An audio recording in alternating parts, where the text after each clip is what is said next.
Ready? Yep. All right. The 1-1. Fly ball right center. Deep. Got a chance! 500! Miguel Cabrera has done it! Stands at a slight angle, quick step back and turn. Fly ball left field, fairly deep off the bat of Dozier, but due back, he's going to jump up and made the catch! How often do I get to mix John Sebastian writing one of the most iconic theme songs of TV theme songs? Well, it was a song and stood by itself, but nevertheless, it kind of ties into what we're talking about, which is the 1972 Tigers and welcome back baseball. So there's a lot to go on this evening. Welcome to another episode of Tigers Radio Podcast here at MotorCityBengals.com. I am Rogelio alongside Chris Brown and Yooper, and you can find us on iTunes, Spotify, iHeartMedia, Stitcher, and Google Play. Please subscribe to the Tiger Minor League YouTube channel, and also if you want to check out our Patreon, Tigers Minor League Reports, all that. So tonight's guest. Well, this is the first time I will say that we're outnumbered here, Chris, in terms of actual people from the Upper Peninsula, or the UP. As David, I want to make sure I'm saying your last name correctly. Is it Laurila? Laurila. Okay. I would have said it right. Yeah. Yes. A Yooper would get that right. He writes a fantastic Sunday Notes column, which always has great insights on some of the prospects going on and everything in general in baseball. And we're going to be talking about the 72 Tigers because the lockout the strike that took place then. So the parallels with that. Mm-hmm. And it was just a fun to look at. But Chris, you want to go ahead and ask our first time guests the question we always ask for first time guests? Sure. Hi, David. Hey.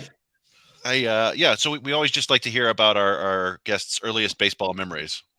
Oh, wow. That's the Rob Nair question from his podcast, too. Oh, son of a... Wait, hold on a second. How long has Rob Nair been doing that podcast? I don't know the answer to that question. A couple of years, maybe. All right. That's fine. Anyway, continue. So wow. It's funny you asked that because Rob asked it, and I've never been on his show, but I've heard people say their memories. And I thought, well, if I'm ever on his show, I will probably say my first memory was being in grade school and I'm going to give away my age here, certainly, in grade school in the UP in the town of Trinary, and the seventh game of the 1968 World Series that, of course, the Tigers were in.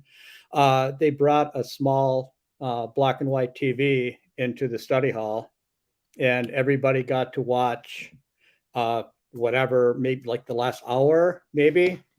And I recall we didn't get to stay there. Of course, we had to get on the bus when the bus came.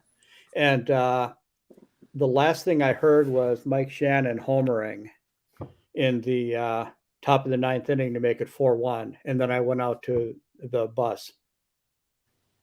I was old enough at that time that maybe I have some sort of memory prior to that as like a smaller child, but that's what really stands out to me. That's great. Yeah, it's interesting is I don't know, you guys would know better than I when they stopped playing playoff games during the day, because they were still doing that in '84, I believe. I don't know the year, but they should do it more often. Maybe not the World Series, of course, but I mean, they do the early rounds now, of course. But yeah. You get into the ALDS, there's no reason. Actually, you know what? World Series on a Sunday. Why not? You're competing against football, but yeah. So yeah, they've ceded so much of the schedule to football, unfortunately. But even like in '84, the Tigers, they played at, for sure the Saturday was Game 4 in Detroit. Yeah, that was like a day game. Yeah, it was a 3:00 game or something to that effect. But so baseball's happening. The owners and everybody came together and got the deal done. And one of the things that came out just right before the podcast that was pretty interesting was a comment from Rob Manfred about the relationship with the players. And so I have this quote here. Quote, "One of the things I'm supposed to do is promote a good relationship with our players. I've tried to do that. I think I've not been successful in that. I think it begins with small steps.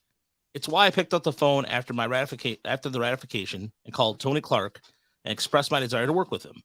It's going to be a priority of mine going forward to try to make good on a commitment I made to him on the phone, end quote. So some contrition there, but it still has a long ways to go before anything is resolved. But gentlemen, I mean, as far as everything's there's so much details going on and everything's still scattered, but how pumped are you guys? Or is this whole 99 lockout thing kind of left you a little bit bitter? Go ahead, Dave. Yeah. Well, are we all speaking at once here? Oh no, I'm sorry, David. I'm usually good at passing the ball, so that's my fault. So, David, yeah, I'll start with you. I fumbled it out of bounds. That's my fault. The Michigan State game is on here over my shoulder too. So. Oh, okay. I mean, I'm pumped, of course. I mean, I'm looking forward to going down to spring training in a week. I will not make it to Lakeland, unfortunately, but the idea of going there and seeing more than just the minor league guys is pretty exciting. About you, Yooper, I mean, what were you? I'm sure you're pretty stoked. I mean, through the whole time, you haven't really showed a lot of anger or any kind of frustration, unlike myself. And I know Chris doesn't show a lot of anger, so I'm not really sure. Chris is sometimes you have a good way of expressing yourself, but I'm more loud about it apparently. But Yooper, you're pretty stoked about the whole thing. Oh, it's good to have it, to take away the uncertainty, if nothing else. I wrote that thing a couple days ago. I don't think they were in danger of losing scads of fans. Like a lot of people like to vent and they're serious in the moment saying they're not coming back. But I don't think really we were that close to that. And at least now they've mitigated any damage that they may have done to the sport, if any. I felt pretty confident the other day that something would happen soon when they announced a relationship with Apple. I mean, I just couldn't see how they would ever justify coming into something like that with a major partner and then scrapping half of a season. That would be, even though if anybody could do it wrong, baseball might be able to manage it. That would have seemed stupendously wrong. So I think that was a sign that something would get done. And thankfully it did. It's going to be a whole lot better for all of us to watch the game, cover the game, write about the game, ruminate about it, instead of worrying about dollars and cents at a negotiating table. And what about you, Chris? Yeah, for one thing, I mean, we do a podcast every week. We've been doing it multiple times a week. It's nice to be able to talk about something other than labor issues, seeing as I'm not a labor expert and I have zero insight. But yeah, no, it's just, it's exciting to be able to think about going to games again or watching games on TV again or listening to games on the radio. It's just that the certainty of knowing that the games are coming back is nice. Well, Chris, you must not be on Twitter because everybody on Twitter has been a labor expert now for about a month. Oh, I'm on Twitter. All right. Yeah. I probably have contributed a tweet or two, but I tend to quickly erase them. Well, it's kind of like how people were saying, for the last 2 years, so many people have been infectious disease experts, but now they've resigned from that and they've become Eastern Europe affairs experts instead. So. Yeah, I mean, even explain the international draft. I did an article about that today in terms of the ramifications of it. There is so much moving parts with it. For example, people don't think about the quality of life that the people in the Dominican Republic or Venezuela or Cuba and what they have to go through. So there's a lot of different elements with that, and I'm glad they're going to table that and take a deeper look at it come July, or I believe that's what I read earlier. So. But the Tigers have to address a couple things. I mean, they have to address the starting rotation, whether they're going to re-sign somebody like Woolwich. I already think that they would have signed him really Willie Peralta because he hasn't remained unsigned even before the lockout. But also some bullpen help. Another lefty would help. And again, this was one up for debate. And I'll ask you, David, do you think the Tigers need another bat in the lineup? The complement, and just in terms of, if you look at the outfield depth right now, it's a little shallow, at least in my opinion. But do you think the Tigers should get a bat? They should get Andrew Mccutchen. Wow. I like that. That is where I'd go. He's mostly a left fielder at this point. Baду doesn't hit lefties. Whether he ever will, we don't know that yet. Mccutchen has always hit lefties really well. He'd be a great platoon. DH at times, play a little right. Yeah, I think he'd be great. Yeah, Walter in our YouTube actually agrees with you big time, David. So, yeah, he's been on the McCutchen train for a while now. What about you, Chris? You did a really good article today. You mentioned a couple names. You mentioned Garrett Richards. You mentioned Sonny Gray, which is somebody that I've discussed before, and an old favorite of ours, Brad Miller, because Brad Miller always seems to come up every year as that power lefty that can do a little bit of everything. But is there anybody else, Chris, that comes to mind in terms of where the Tigers should go? Well, a lot of people have talked about them bolstering the bullpen. The name Andrew Chafin comes up a lot. I was looking at Jake Diekman maybe as a guy, but he would be almost a duplicate of Gregory Soto to me. He's a hard throwing lefty with like a bunch of strikeouts and walks.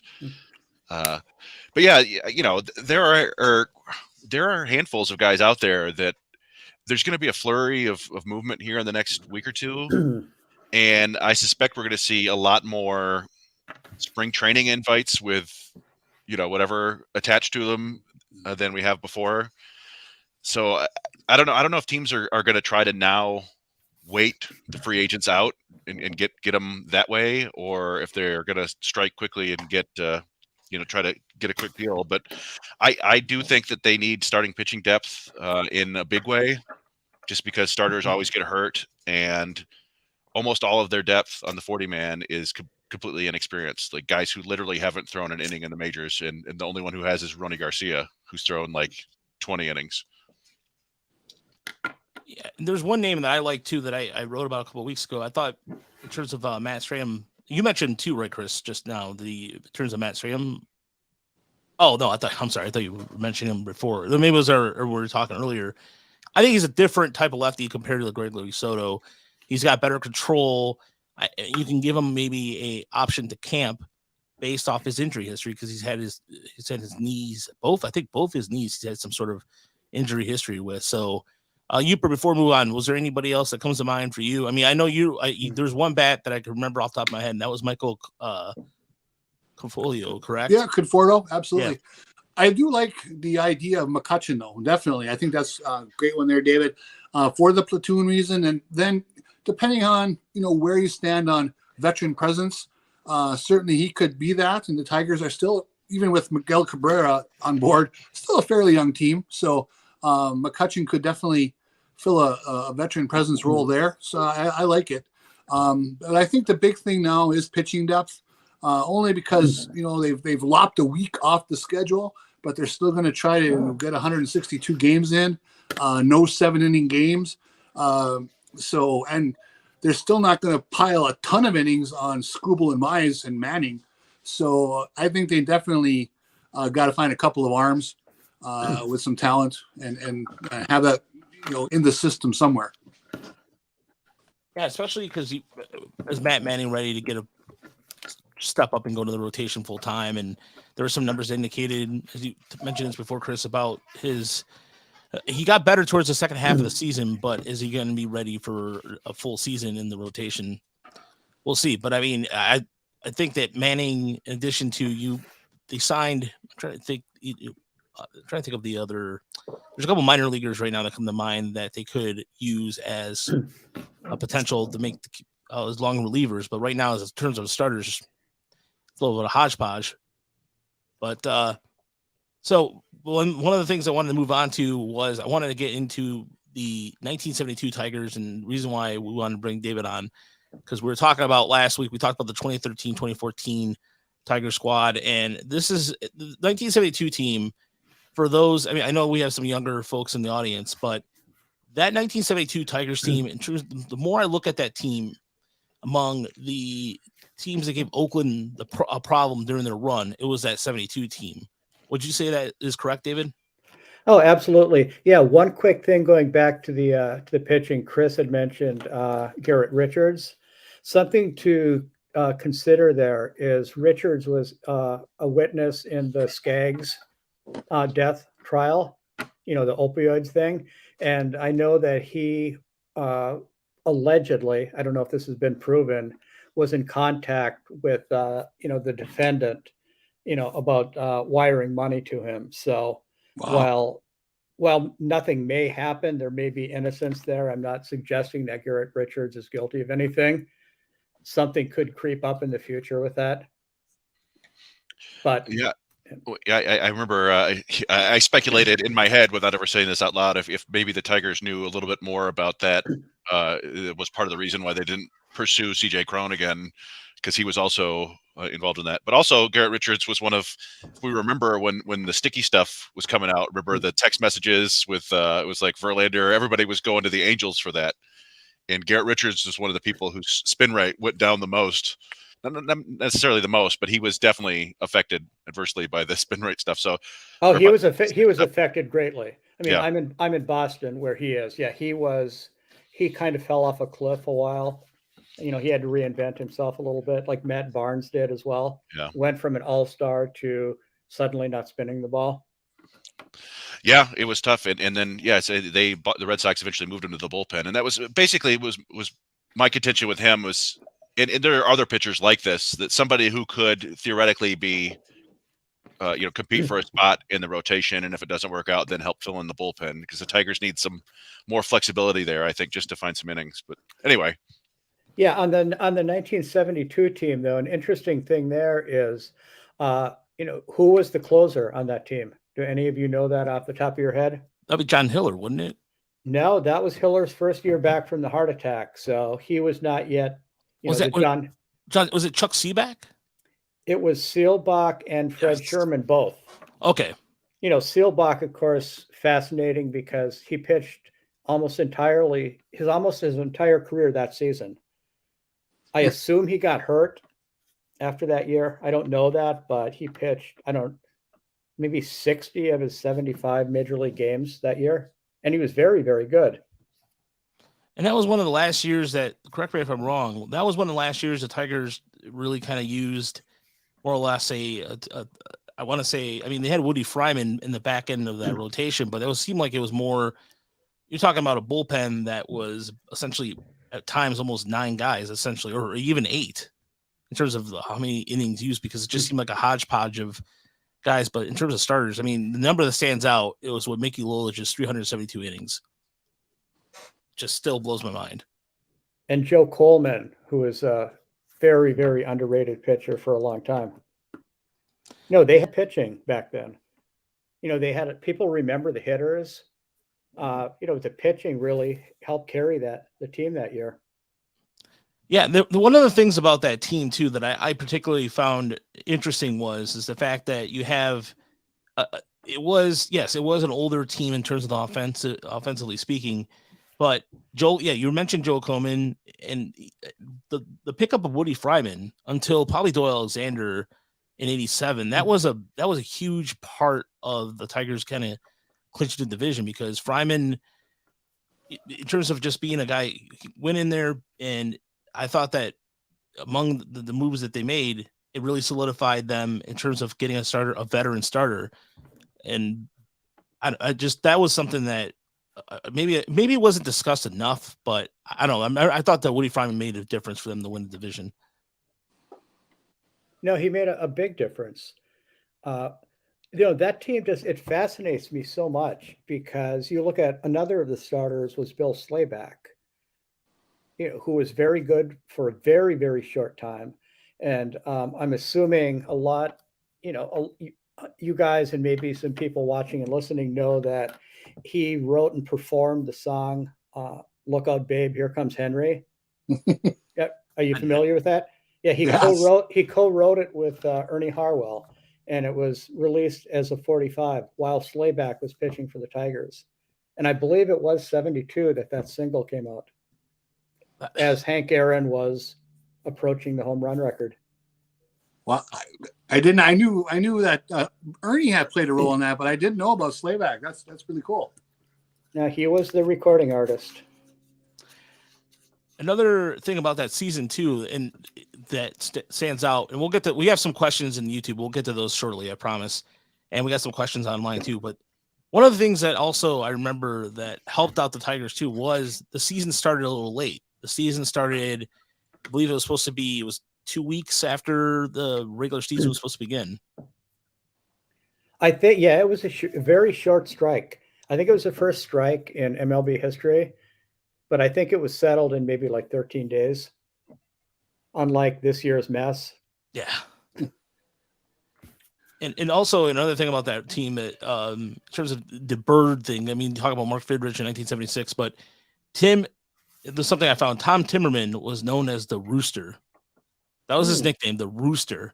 So one of those things I saved in newspaper when I was looking through the archives, and I just thought about like it seemed like this whole people loved going the easy route of naming something bird like, but yeah, he was known as the Rooster. That was his friends thought it was cool, and he thought his kids thought it was cool. That was the only reason why he called himself the Rooster. And Timmerman had been the closer a few years earlier. I think he had 25 or 26 saves, and then became a starter, which is something you don't really see in today's game, is having to earn yourself in the bullpen first. Yeah, and then the other thing too was to pitch for the Tigers just briefly was a former Dodger by the name of Ron Perodowski, who was part of those great Dodger teams in the early 60s. And it was another trend where the Tigers would try to find a veteran and try to get lightning in the bottle. Of course, I think of Eddie Matthews as a piece of trivia that was on the 68 team. And Frank Howard on that 72 team. It just seems like a Billy Martin kind of team, kind of veteran laden, something that he would have liked working with. Between drinks. No, it's the second Frank. By the way, that's a second Howard reference to me. We made a reference last time we were talking to Mario Pemba that essentially his bat would look like a toothpick on him because he was such a large guy and he had these glasses and just seemingly looked out of place. But he was 6'4", 6'5", or 6'6", 6'7". It just seemed like a giant. He could look like a professional wrestler. No, he was about 6'7". Oh, 6'7". Wow. Yeah, I believe he is one of 4 Tigers to hit the ball over the left field roof, or 4 players. Is that correct? That is, yeah. I think Mantle is one. Howard is one. And Reggie Jackson. No, I'm thinking left field. Oh, left field. Okay, Yes, no, you're right. Yeah, Cecil Fielder, I think did it right. Yes, yeah. Cecil. Yes, and maybe McGuire. That might be the 4th. I have to look that up. Yeah, that's. I always think of the right field porch, but I never think about the left field porch. So I did want to answer one quick question about the prospects before we move on, and that was from Brian in the YouTube chat. So with the new rules and incentives for service time, do Torque and Green make the opening day roster? David, have you ever spoken to Torkelson or Green? Not one-on-one, only in group Zooms. So, do Chris, you think they're going to be around on opening day? Roster resource at FanGraphs has Torkelson penciled in at first base. Okay. So I think the chances there are good. I think he's probably more ready than Riley Green. Chris, what about you? So I actually feel like Green is more ready, just based on our viewings of him last year. Even though he's younger, he's I don't know. He seems to be more consistent. Torkelson would kind of go through these slumps, but I do think that if it were up to AJ Hinch and his coaches, then those two are going to be in the opening day roster. I don't know, what kind of teams may still play the service time game and just hope that their players are good, but don't win the awards that automatically give them 1 year of service time now. But I think if the Tigers are serious about winning, I think both of those guys will be on the team because they also happen to fill pretty big holes on both in both the lineup and in the field. Right now the first baseman is Jonathan Scopes / Miguel Cabrera, and they're I don't know, everyday center fielder. I don't know. I still don't think Green is a legitimate major league center fielder long term, but he may start there this year. And that would round out their lineup quite well, I think.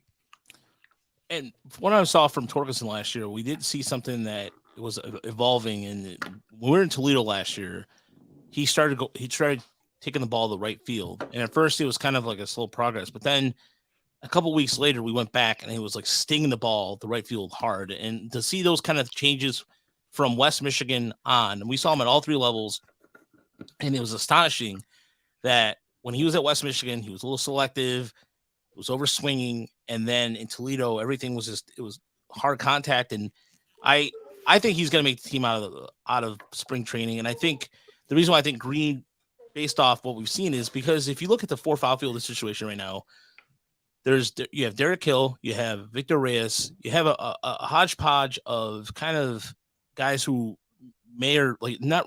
I don't know. The jury's still out whether or not people think that Victor Reyes. I think he's not an everyday outfielder. That's just me. And I think Derek Hill has shown in flashes what he's capable of. But I think Green has the advantage because he's a complete player and he can hit and he can play well defensively. But I do have hesitations that he might struggle out of the gate at first. But I think once he makes those adjustments, and we've seen that firsthand too, just how many times he's in game, how he can adjust out there in the outfield and at the plate. It would be good to see two young guys in this lineup because, again, the outfield situation is, I think, a little more shallow than what people think it is, and so. And I kind of reminded, if this will take you back to like the Jim Leland days, he wants the best players he can have. And that goes back to Verlander and Zamaya making opening day roster in 2006. And then 3 years later, Rick Porcello and Ryan Perry, not quite the same, but they were the young guys and they made the opening day roster in 2009, I believe. And where Porcello was 20 and had about 120 professional innings under his belt, but when he made the team. We saw that last year with AJ Hinch too. When in terms of even starting, we saw with Nomar Marza, who's struggling, and they went with a younger player because he wasn't getting it done, and of course doing the ground ball routine. So that's always his MO. But at any rate, I think, like I said, I'm just in terms of even for a standpoint of prospect status, we'll see what happens after that. You have, and I'm sure, David, you're really excited to talk to the likes of Jackson Jobe and Ty Madden. And in terms of for your offseason, some of the players you've looked at or talked to a little bit, what is I guess for Detroit Tiger fans, from what you've seen and what you've written and just kind of getting the vibe there, to you, is there changes are the changes that obvious in terms of organizational changes, in terms of player changes? I'm not sure exactly what you mean. So in terms of, for example, like we've seen in spring training, that you see all the new equipment, and last year AJ Hinch getting a lot out of a team that wasn't expected to do a lot. Mm-hmm. And it just seems like there's a different mindset. And I mean, you go around the camps and you go to the minor league ballparks and you see kind of I thought there was a different feel last year in terms of organization, in terms of people. You saw the numbers with Brisky, a late round draft pick, and the Tigers have never really gotten any kind of value from 20th round draft picks, even the guys like Chavez Fernander and what have you. So I was just curious to see if you saw anything different while traveling around a little bit that made you go, "Oh, this is different than what the teams I'm used to seeing." In other words, are the Tigers no longer in the 1970s as far as how they approach technology and player development? Yeah, I should have just said that, but yeah, absolutely. No, that's very true.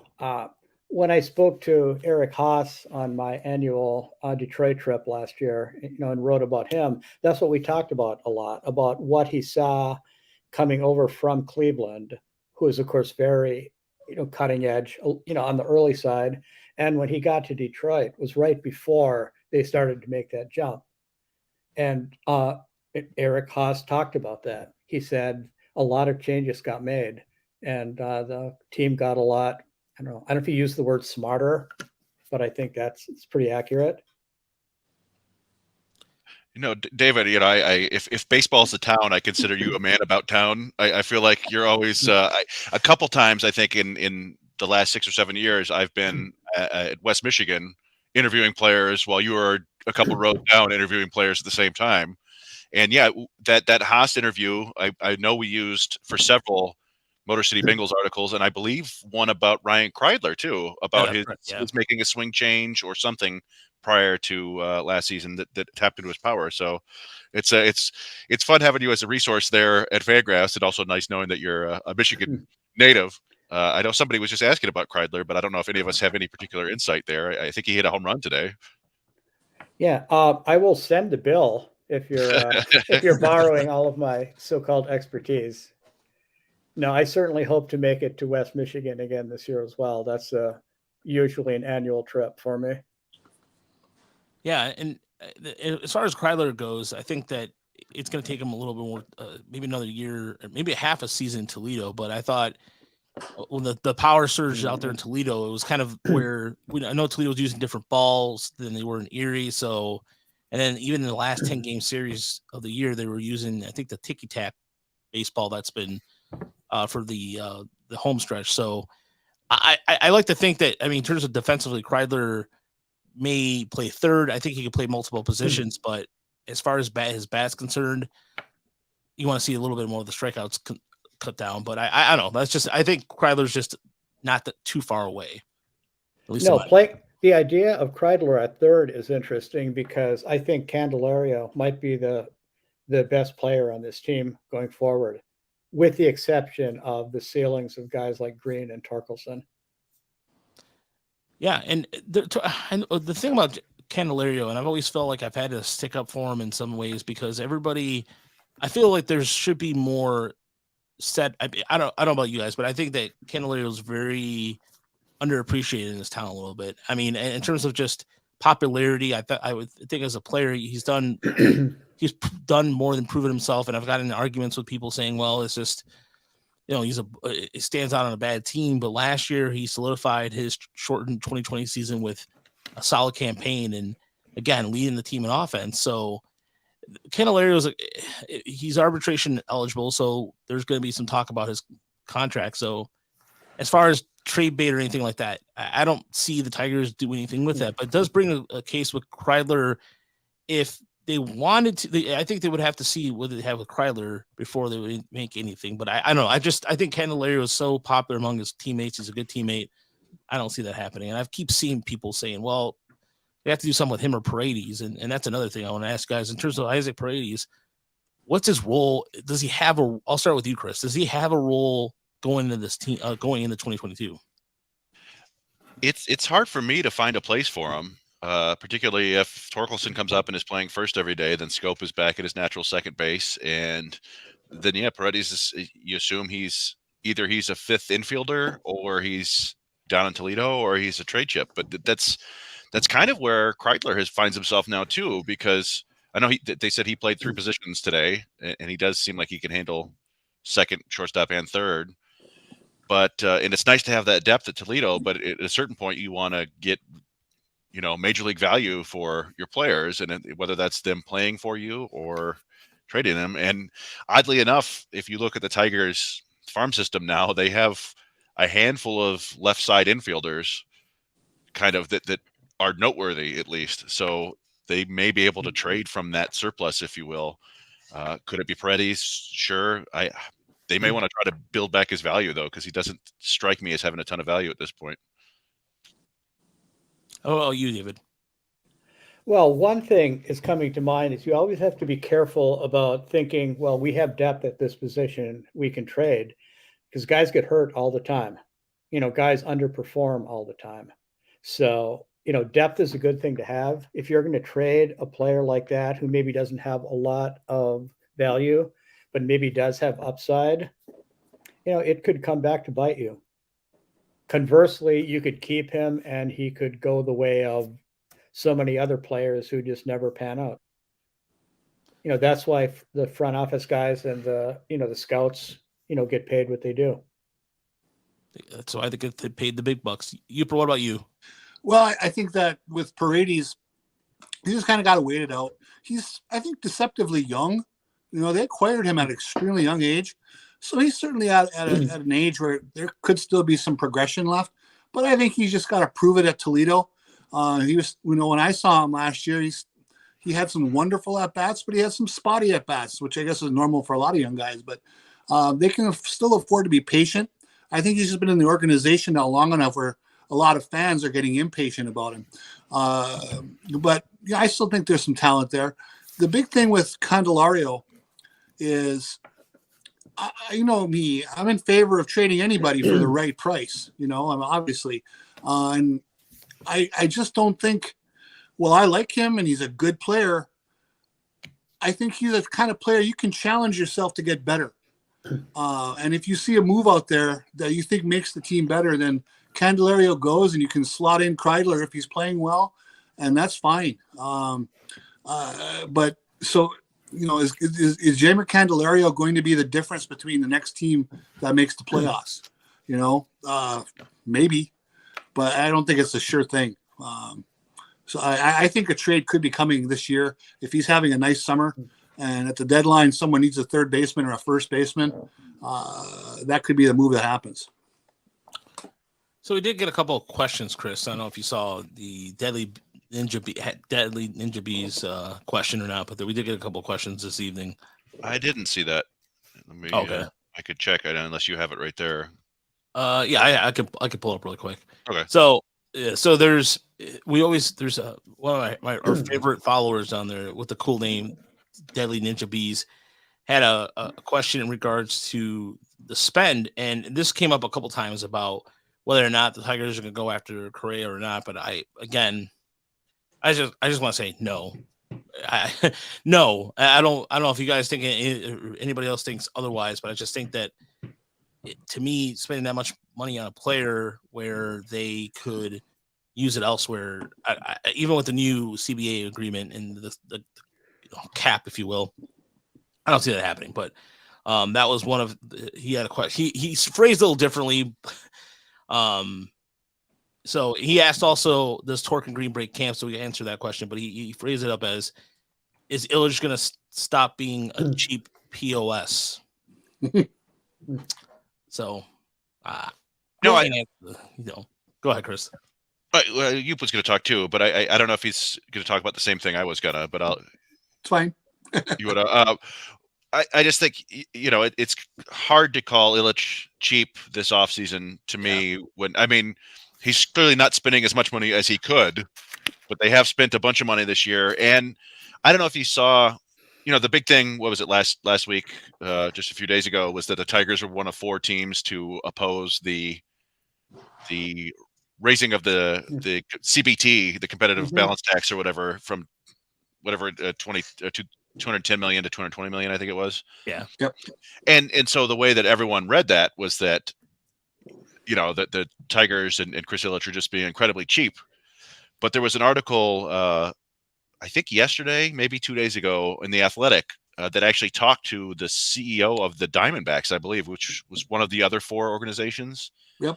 And they said that they opposed it because they didn't think the penalties for teams that went over were nearly strong enough.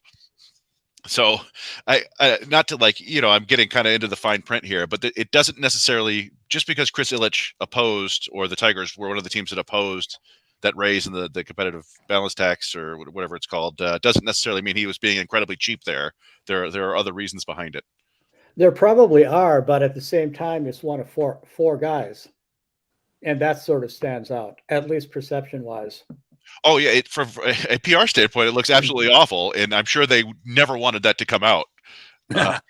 So maybe he will make a move to kind of combat that negative PR, but I doubt it's Carlos Correa. Maybe Carlos Rodon. Well, I was on Twitter talking about that today and last night. If they have any worry about the stench of the bad PR that they got last week, do they jump in really quickly, like even tonight, and make a splash move that maybe we didn't anticipate or only dreamed about? And if that happens, then it's pretty hard to call them cheapskates, whether that's Conforto or Mccutchen or Rodon, as you mentioned. Any of those kind of moves would qualify. And then it would be pretty hard, depending, going back and looking at that vote and saying that Illich is a cheapskate.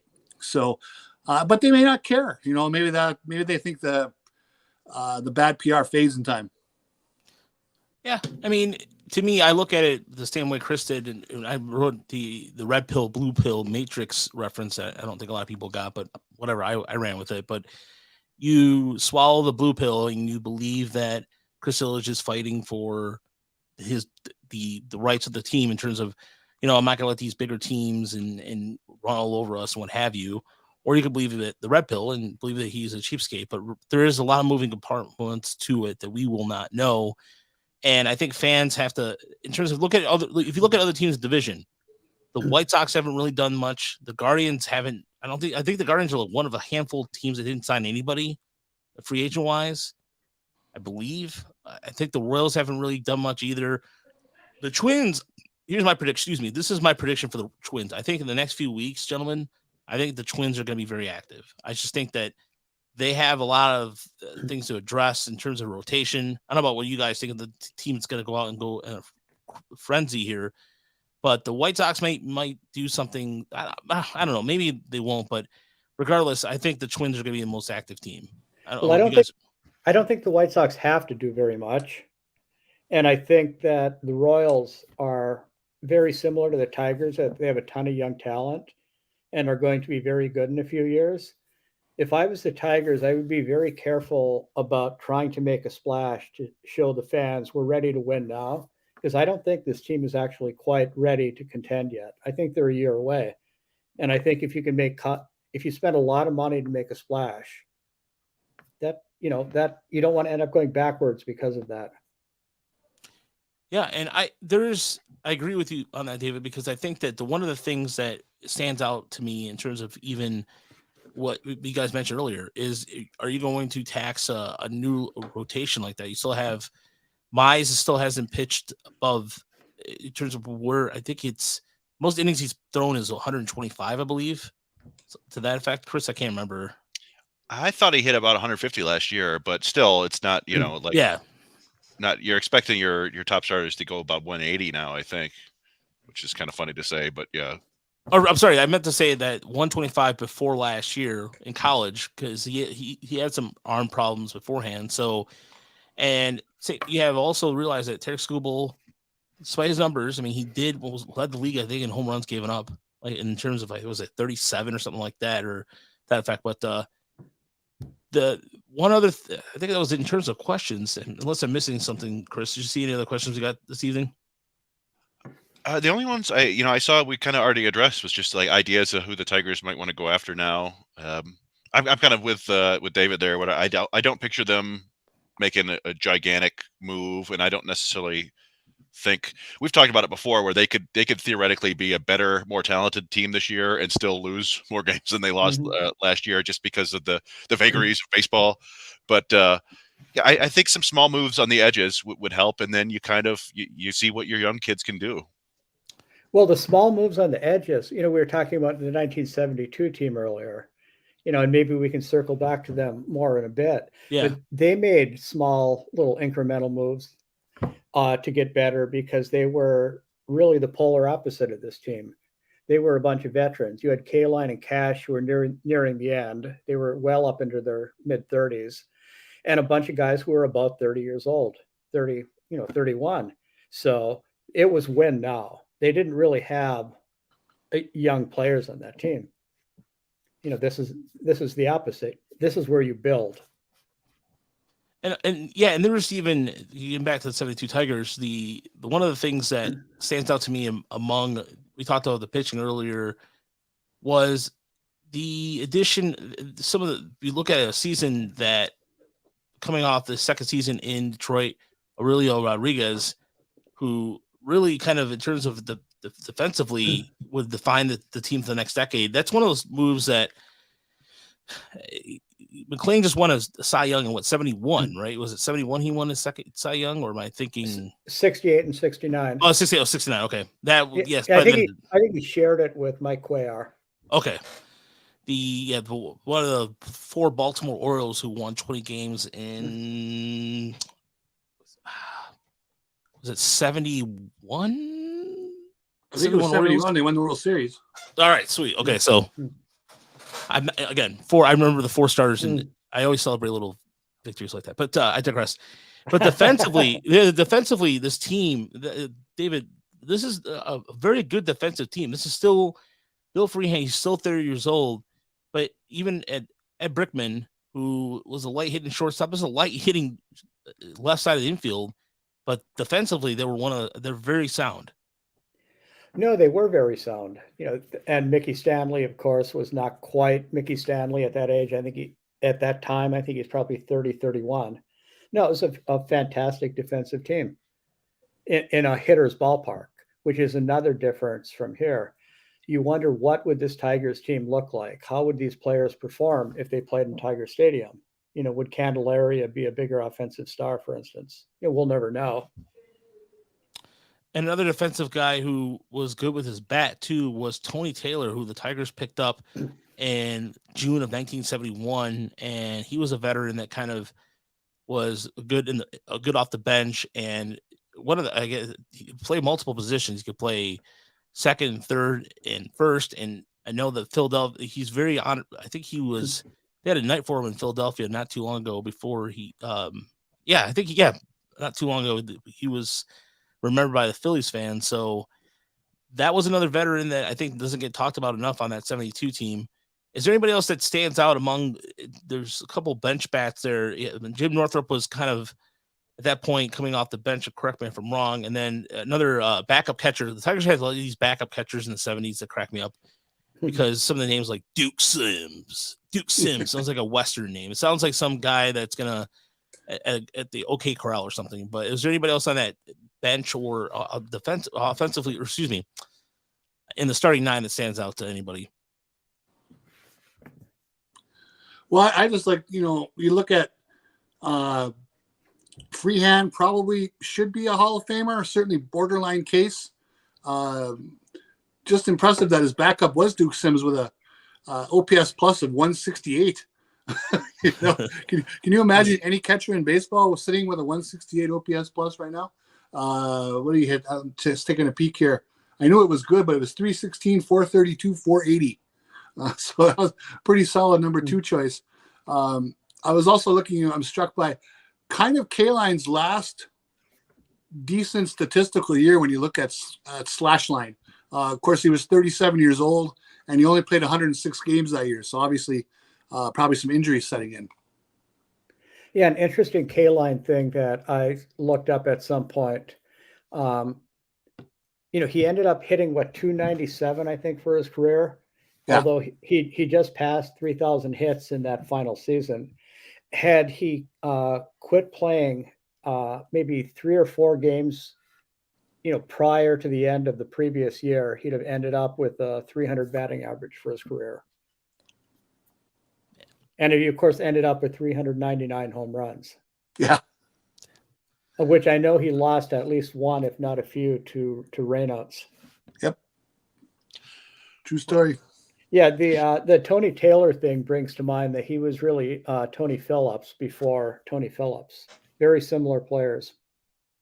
Even in terms of stature, too, like just that kind of built, I don't know, just in terms of how they approach themselves at the plate.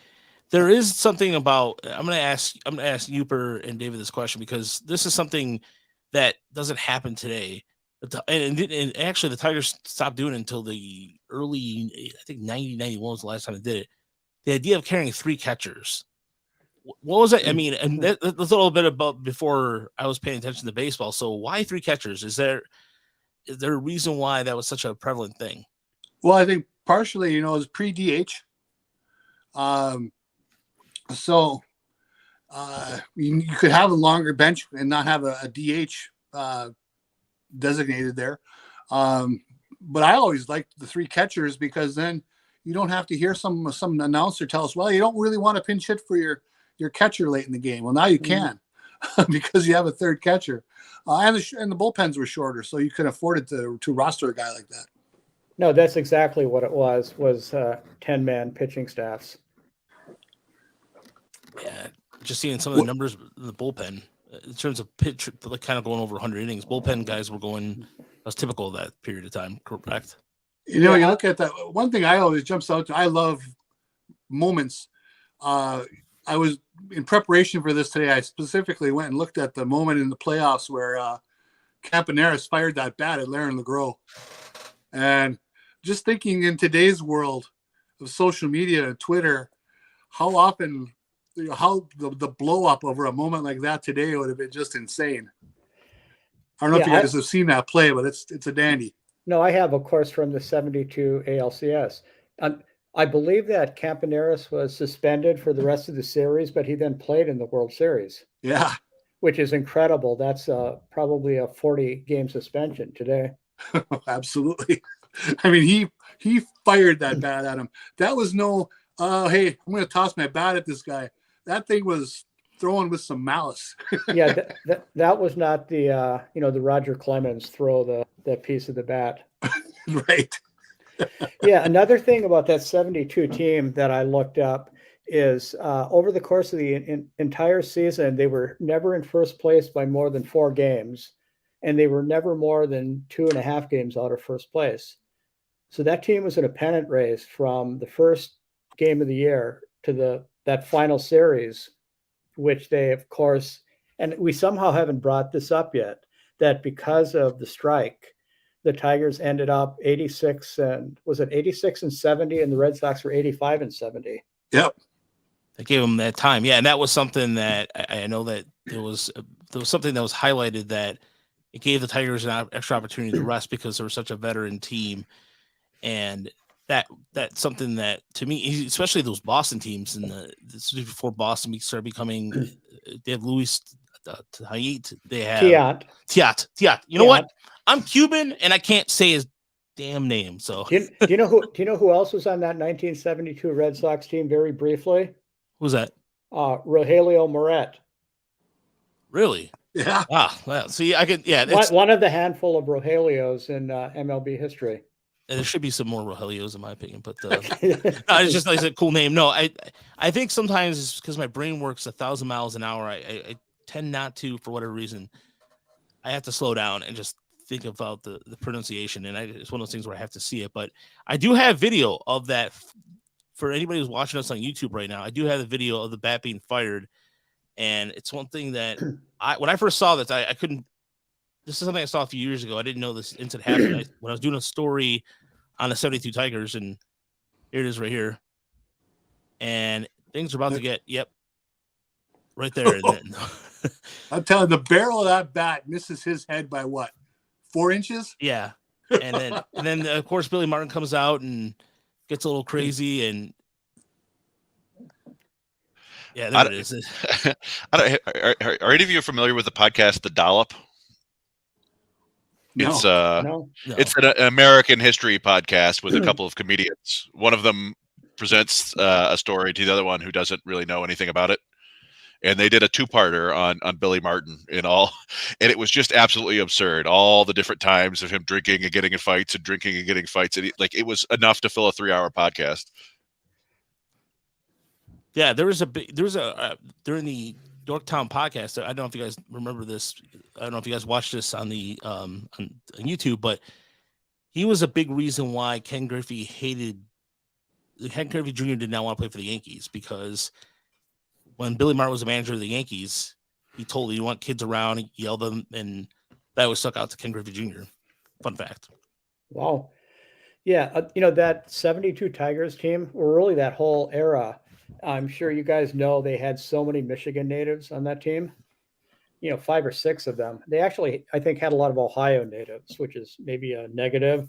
But one of the Michigan natives on that 72 team very, very briefly was Ike Blessett from Hamtramck, if any of you are familiar with him. Yes.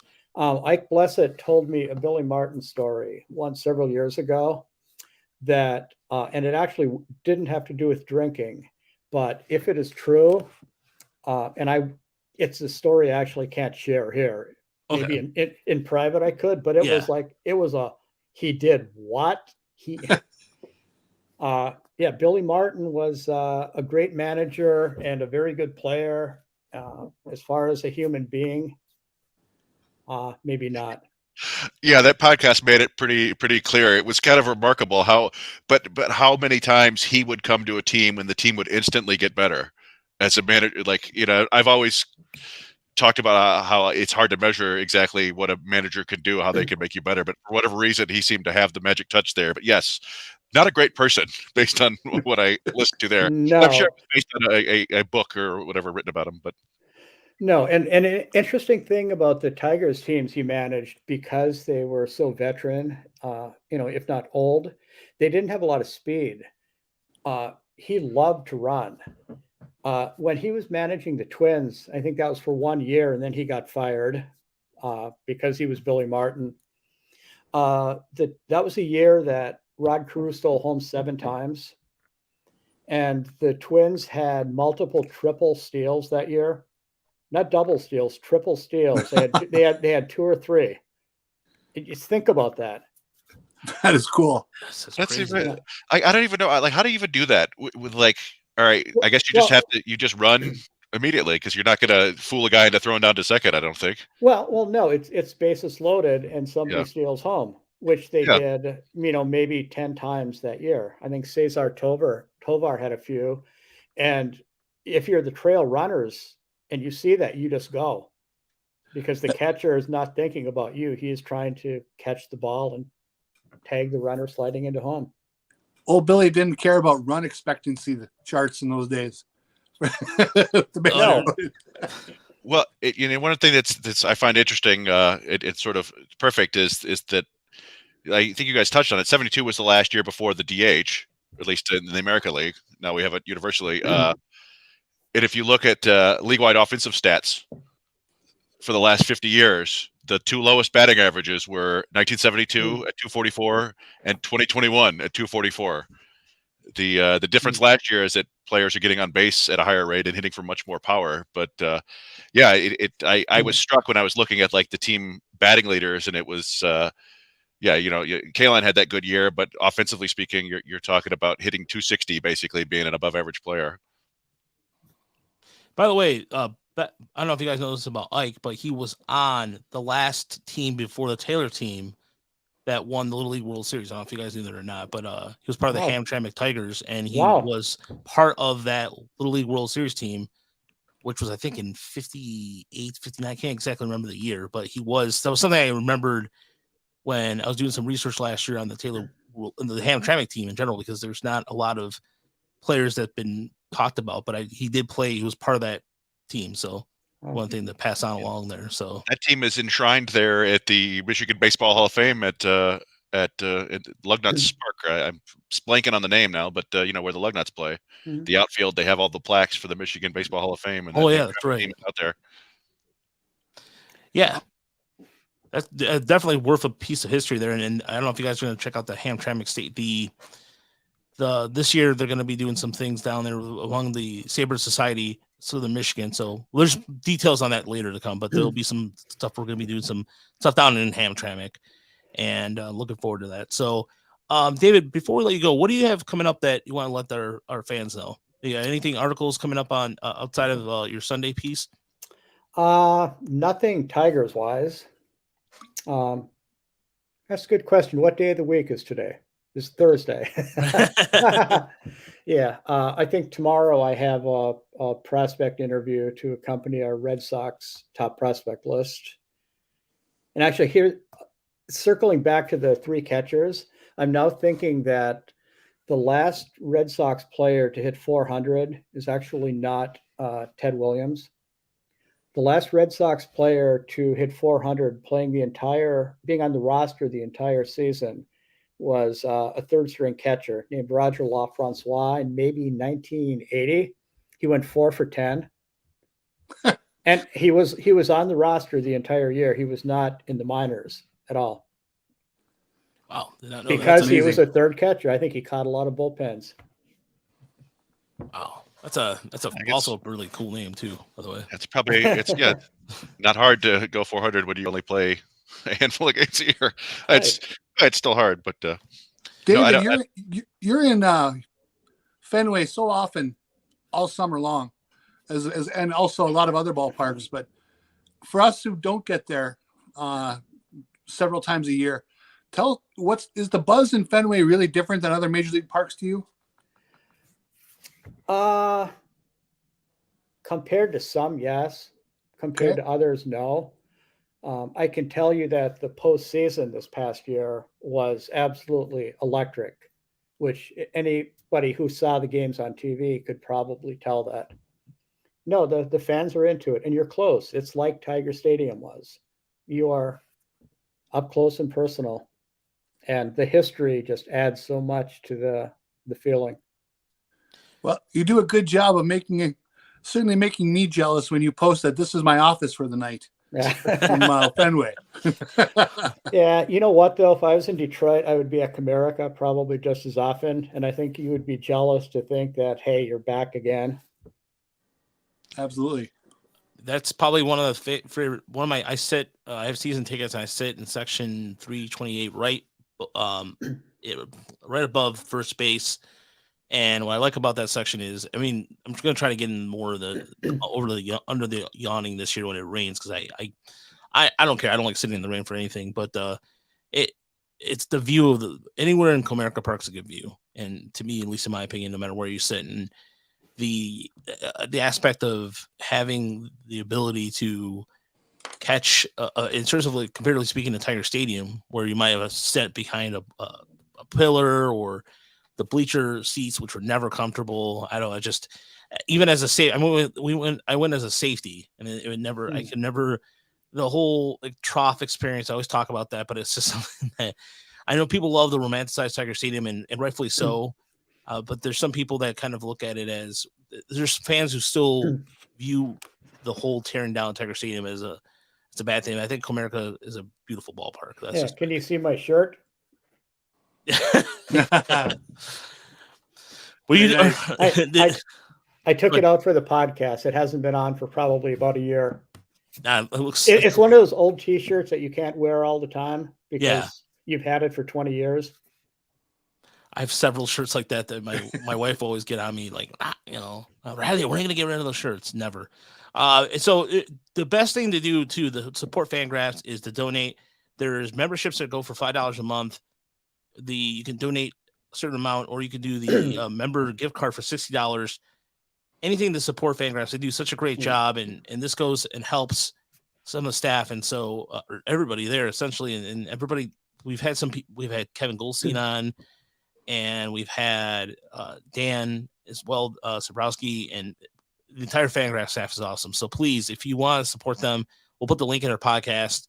It goes a long way. And David, thank you for your time, and we really appreciate it, and look forward to another Sunday article. And it doesn't have to be Tiger based. We still read it regardless, because we always find some tidbits in there and it allows us to kind of get an overview of the farm system elsewhere, or other teams elsewhere, because now this next year, the division is going to change. And so the Tigers are going to see more other teams going to play division opponents less. So either way, check out his article. It's totally worth it. No, thanks. Let me throw a real quick Tiger Stadium memory at you. Sure. I had moved to Boston by 99, and I traveled back for the last series, actually, that the Red Sox played at Tiger Stadium. I think it was August.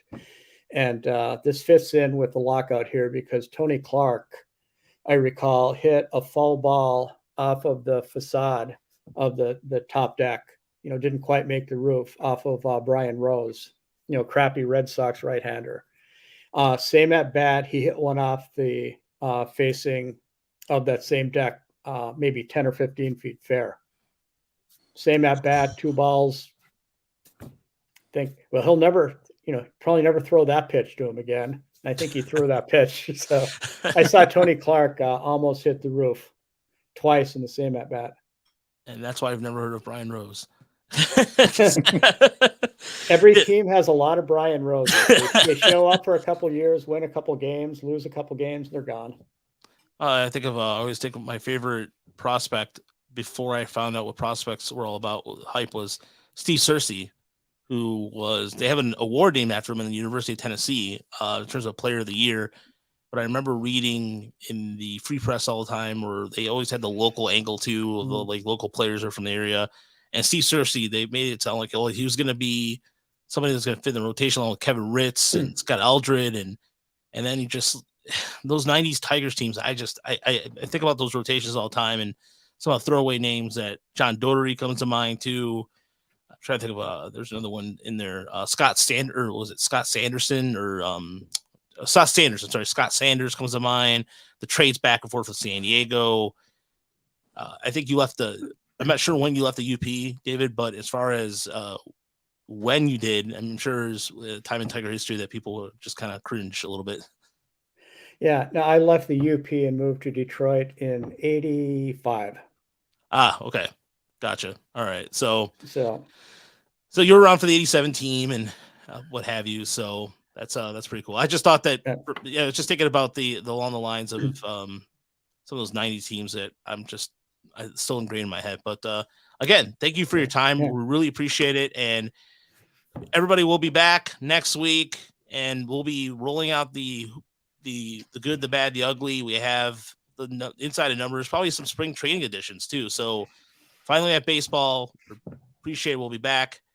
I just said that, but in terms of redundancy, I can't not stress that.